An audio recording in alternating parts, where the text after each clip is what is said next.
Morning, good afternoon, good evening. Hi, this is Jan from New York City, and my channel name is Jan from New York City Saves Money. How's everybody doing today? Can't believe it's already Thursday. Where is the time going? Hopefully your week is going very, very well. I'm going to talk to you today about what we call a tablespoon, like at the table tablespoon versus the measuring tablespoon, and going to talk to you about our good old friend cream cheese. I don't know, an idea occurred to me as I was eating breakfast. One of the things that bothers me, when you're trying to watch your calories and stuff like that, one of the things that always bothers me are foods that aren't precisely measured in the first place. For example, I like things that I know the exact calorie count, that is already prepackaged, already done up for me, that type of thing. Okay, you more or less have control, let's say, over a piece of sliced bread, because the calorie count says, let's say, 80 calories, and you can more or less rely on that. Although some pieces of sliced bread are a little bit smaller than others, some are a little bit bigger, give or take. But when it comes to like loose foods, free foods, even though it's indicated on the packaging, the calories, there's always that shadow of a doubt. So I said to myself, well, wait a minute, since baking is an actual science and it relies on really pretty much very important measures, and I always use, my trusty measuring cups, measuring spoons. It occurred to me, duh, Jan, why don't you simply take one of these so you could get to one of these? Serving size, 2 tablespoons. So this morning, it says I don't feel like cooking an elaborate breakfast. And by the way, keep this handy as a very nice go-to snack, okay? Or breakfast, or even a light lunch, or if you're not hungry at dinner but you need a little something, have this, okay? Put this on a piece of toast or bagel or whatever you like to put it on, or a celery stick, whatever the case may be. So I said, wait a minute, why couldn't I just use this exact measure? And I just felt better about it because, as some of you might remember, I am a bean counter. I like counting everything. I'm just saying. So in your quest, yes, it's an old-fashioned method when you go back to counting calories, but with certain foods, just take a simple thing like a measuring tablespoon if you're really conscientious of it. And this takes 2 tablespoons. So I tried it out. I wanted to see what a schmear would look like, New York famous word. A schmear of cream cheese would look like on my toast today.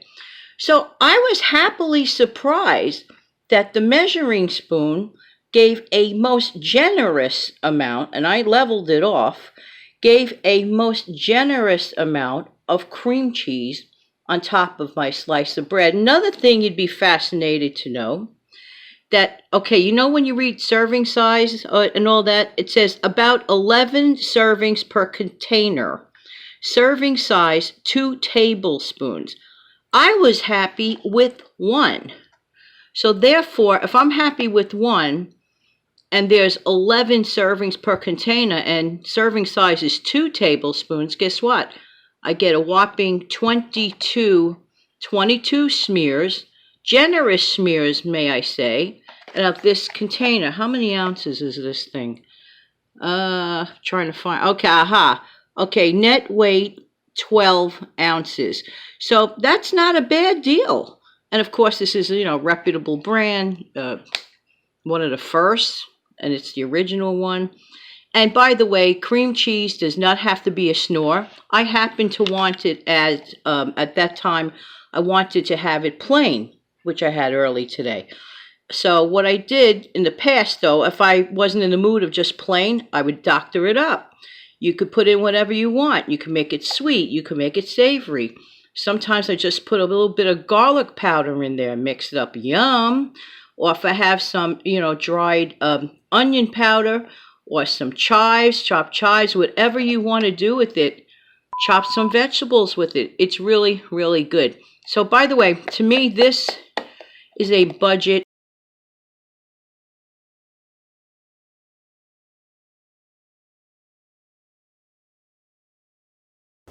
Hey, so sorry again about that technical glitch. These things happen. What are you going to do?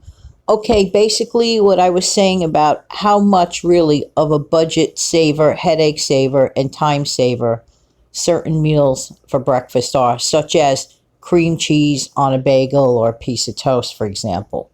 Okay, and with the measuring, you can really maximize your value. Now, switching gears over to something else. Okay, who says you can't have a grilled cheese sandwich for breakfast? I mean, we oftentimes think of eggs, cereal, whatever. If you put cream cheese, for example, on a bagel or a piece of toast, which is a great option, it's no cooking. One, two, three, out the door. Great. But sometimes you want something hot, and maybe you're not in the mood of eggs again. Or maybe you just don't really want cereal. You do want something savory. You do want something warm on the tongue. Why can't you make a grilled cheese sandwich? Slice per slice. This is a very inexpensive, easy route to go. Just give a little bit of a spray with some nonstick spray or whatever you have, and just grill one up. I don't think I've ever met a kid who didn't enjoy a grilled cheese sandwich. Just saying, just saying. And if you want to bump it up for a little bit more of a sandwich, you can. If you have already pre-cooked bacon, you can add some bacon to that on top of your cheese and grill it that way, or just a slice of tomato. And this is the kind of meal you could have any time, day or night, and it is definitely, definitely cost effective. Now, thanks for sticking around for this. I really do appreciate it. I'm going to be back in a minute with another surprise for you. Be right back.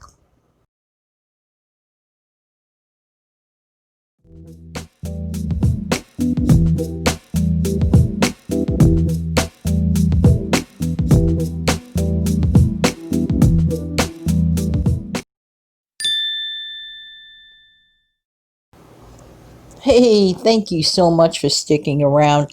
Yesterday there was also a technical glitch in my original video regarding to put together a no yeast baking recipe.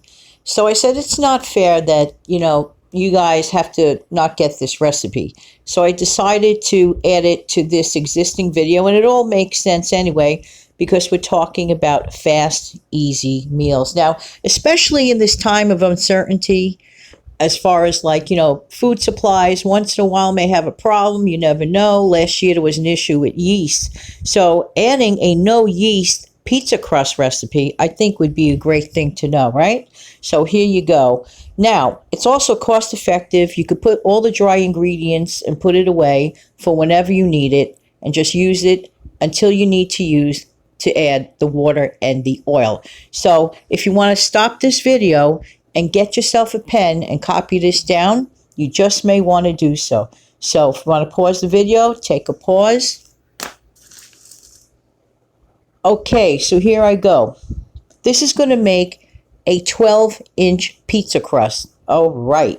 You're going to need 2.5 cups of all-purpose flour.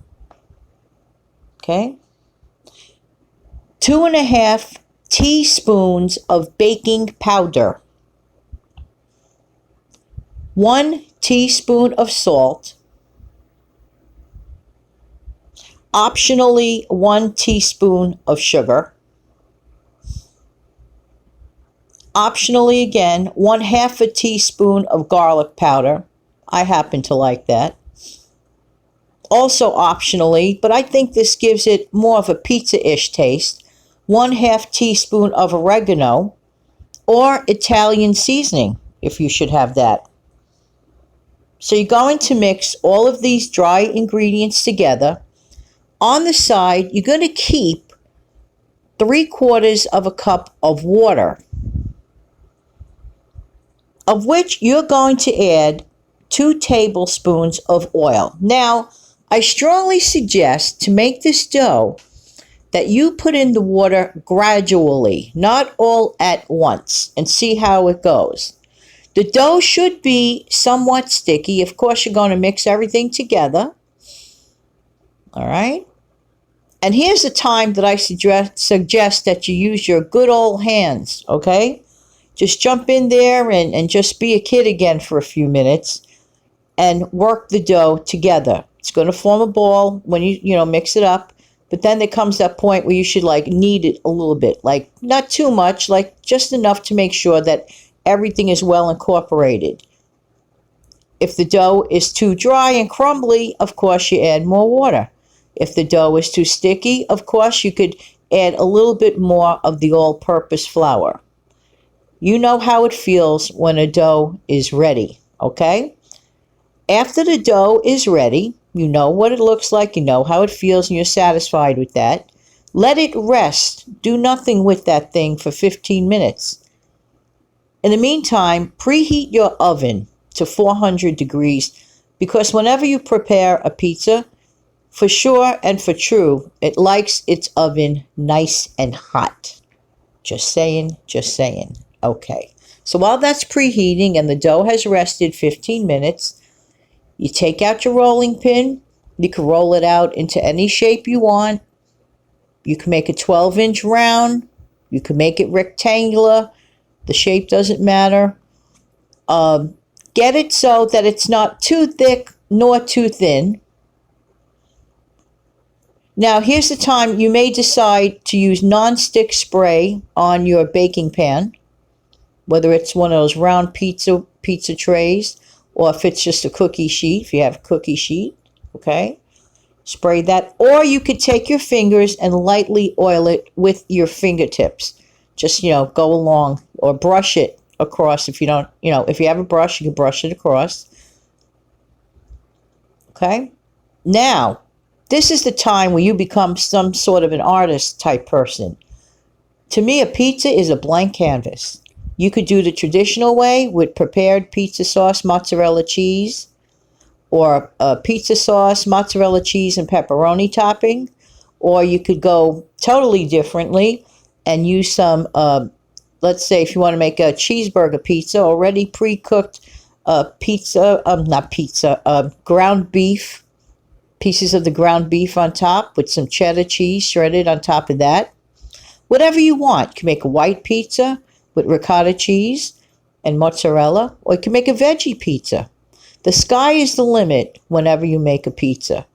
Pop this into the oven, and it should bake anywhere between, I'd say, 16 to 17 or even 18 minutes, depending on your oven and how done you like it. But keep an eye on it. Keep an eye on it from about 15 minutes, okay? Because everybody's oven varies, okay? There you go. Well, I gave you a bunch of food ideas today. Hopefully you enjoy it. And in the meantime, this has been Jan from New York City. Don't forget to come back tomorrow for a tiny video of Food Friday. And then tomorrow night, I'll be back with, guess what? Some more things that you can, do different things with, if you know what I'm saying. I'll be back tomorrow night at 7 o'clock too. Have a great day.